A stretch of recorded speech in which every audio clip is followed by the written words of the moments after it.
Let me read the question now. It is given that fx equals to 3 over 4x minus 1, and given the condition that x cannot be equals to 1 over 4 and fgx equals to 3 over 4x squared plus 3. Okay, let me read the question part A. Find the object of fx if the image is 1 over 3. For the question part B, express m in terms of p if f in a bracket m plus 1 close bracket equals to 3 fgp. Okay, so this is for the question part B. Okay, continue to read the question for the question C part 1. Question C part 1 asks us to find gx. Continue with the question C part 2. Hence, determine whether the inverse function of gx is exist or not. Give your justification. Okay, so this is the oral question for the question 13. Okay, by the way, we are still discussing SPM 2021 Add Maths paper 1, guys. Okay, and we are now entering the section B. The first question of section B. Okay, so let us begin our discussion now with the part A first. Okay, so from here, it is given that the image is 1 over 3, and then we need to find the object for fx. Of course, the first step is we need to identify what is the function fx. In this case, the function fx is 3 over 4x minus 1. Okay, so from here, you just write in the working here 3 over 4x minus 1. Okay, let me underline the fraction line. Okay, so where is the fraction line? So 3 over 4x minus 1 is equals to 1 over 3. Okay, so for the next step, what you can do, you can cross multiply. Okay, cross multiply this.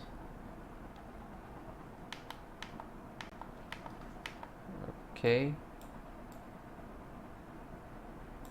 Okay, cross multiply them. So from here you get 9 is equals to 4x minus 1. Okay, and then this negative 1 from the right hand side, you move it to the left hand side. So from here, and then you rearrange the equation. 4x is equals to 10. Okay, and then from here you get the x is equals to 10 over 4. Okay, you further simplify this. Okay, you simplify this, you get 5, and you simplify this, you get 2. Therefore, you get your answer, x is equals to 5 over 2. Okay, simple as that, guys. Okay, so let me underline the solution for the question 13 part A. So it's very quick.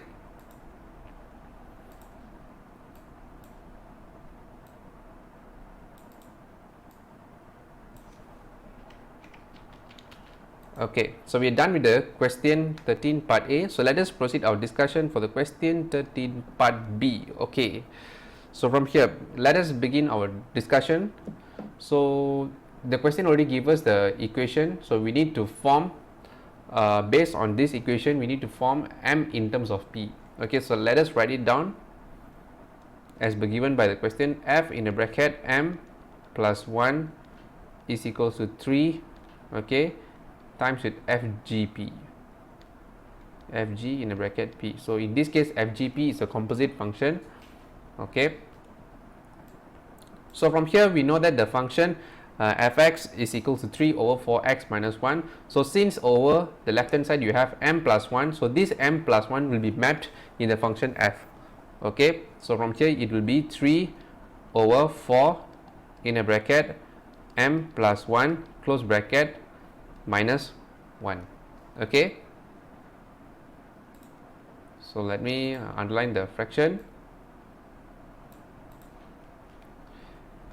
Is equals to, okay, 3 times with the function fgx. Okay, in the question fgx they already give us is 3 over 4x squared plus 3. Okay, we can just substitute over here, but then you need to add the p. So this p will be mapped towards the function fgx. Okay, so from here it will be 3 times with 3 over, instead of 4x squared it will be 4p squared. 4p squared plus with 3. Okay, so let us continue our working. So from here 3, okay, so over 4m plus 4 minus 1. Okay, plus 4 minus 1, you can change it as 4m plus 3. Okay, so it is equals to 3 times 3, numerator you get 9. Okay, and then divide with 4p square plus with 3. Okay, so let me underline the fraction line. Okay, so we need to form m in terms of p. Okay, so we are literally on the good track. Okay, for the next step, what you're going to do is we're going to cross multiply the equation. Okay, so 3 will be times with 4p square plus 3. So from here you get is 12p square plus with 9.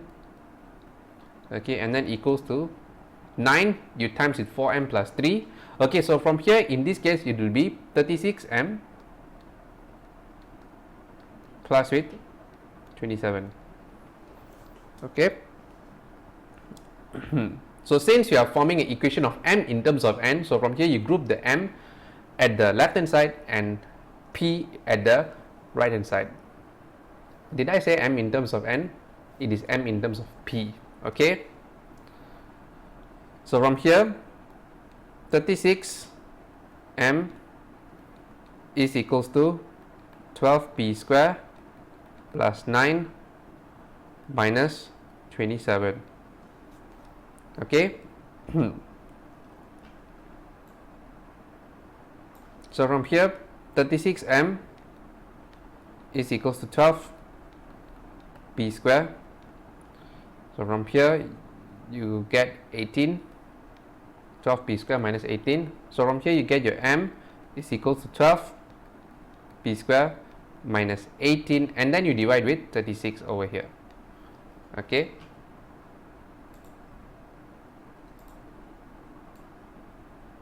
Okay. So ask yourself, can you simplify this equation? Okay. Yes, we can simplify this equation.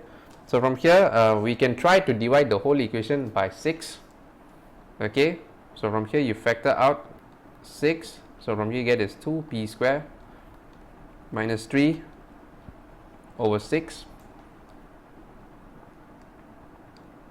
6 factor out 6. So the 6 and 6 will get cancelled off. So from here you get your final answer is 2p square minus 3 over 6. Okay. So let me underline the fraction and the solution for the question part B.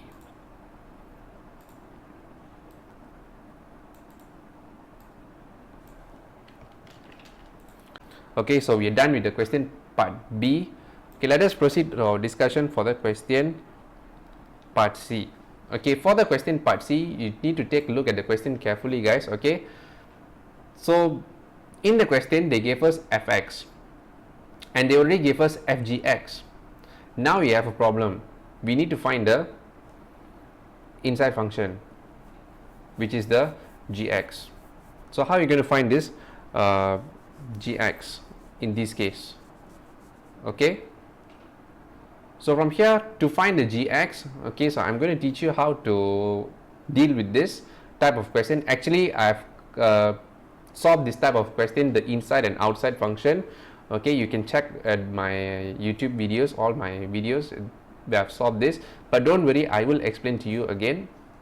Okay, so let us write it down, all the relative information. Okay, so from here, given that fgx is equals to 3 over 4x square plus with 3. Okay, let me underline the fraction. Okay, and then fx equals to 3 over 4x minus 1.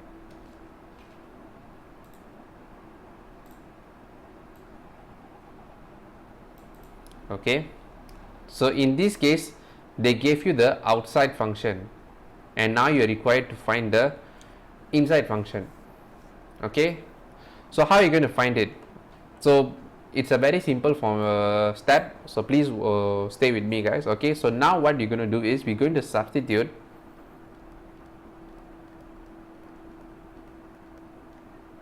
function gx into fx.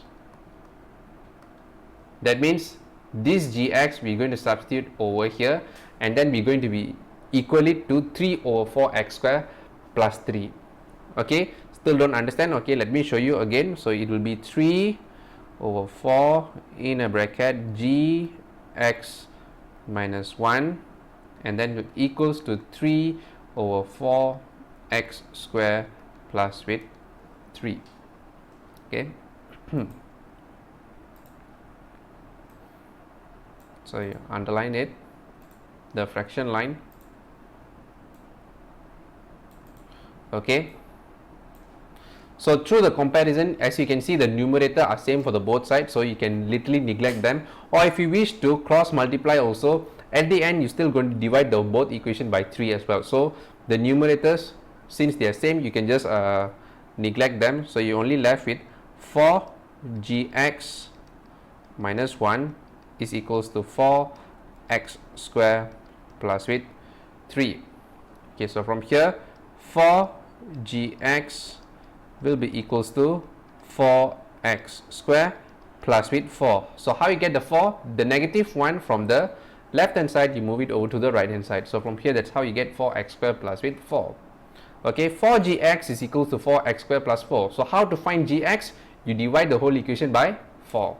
Okay, so from here you get gx is equals to x square plus with 1. Okay. So this is your answer for the question C, part 1. So in case if you wondered whether your answer is correct or not, you can always check back, try to substitute. Okay, of course in examination you won't have enough time, but for your own practice during normal days, you can check yourself whether your working is correct now. Let us proceed our discussion for the question C, part 2. Okay, for the question C part 2, we need to identify whether the inverse function of gx is exist or not, and they ask us to give the reason or justification. Okay, so no problem. So to solve the question C part 2, we're going to apply horizontal test. Okay, which I'm sure you learn in the chapter 1 functions. Okay, horizontal test. Okay, horizontal test is a test used to identify whether a function is actually a one-to-one function, or to check whether a function has an inverse function or not. Am I confused you? Okay, they just take it easy. Horizontal test is just a test for you to check whether a function has an inverse function or not. That's it. Okay, so from here, let us sketch the x square plus 1 graph. Okay, a simple sketch. Y x-axis, so let's add an origin 0. Okay, and this is the y-intercept. Okay, all right. Okay, so from here, let us write our function gx is equals to x square plus 1. Okay, y plus 1, I start my graph over here because y-intercept, when your x equals to 0, you get the gx equals to 1. Okay, so let's conduct the horizontal test now. Okay, so as you can see here, there are actually 2 points intersecting. Okay, if 2 points are intersecting, so we can know that this function is not one-to-one function, and hence we are unable to form the inverse function for gx. Okay. So if you want to write in terms of statement form, okay, let me write in terms of statement. Okay, therefore inverse function for gx does not exist since there are 2 points intersects at a time using horizontal test. Okay, so that means there is no inverse function. Okay, why there's no inverse function? We have already showed to you through the horizontal test. Okay, so that is all. Let me scroll the question up. Okay, we have come to the end of the discussion for the question 13 SPM Add Maths SPM 2021 paper 1. So if you like this video, make sure that you give a thumbs up. If you haven't subscribed to the channel, make sure that you subscribe to the channel and hit the bell icon for more upcoming Add Maths tutorial videos in the future, and make sure that you share this video to your friends. Thank you everyone for your support, and I'll see you in the next video.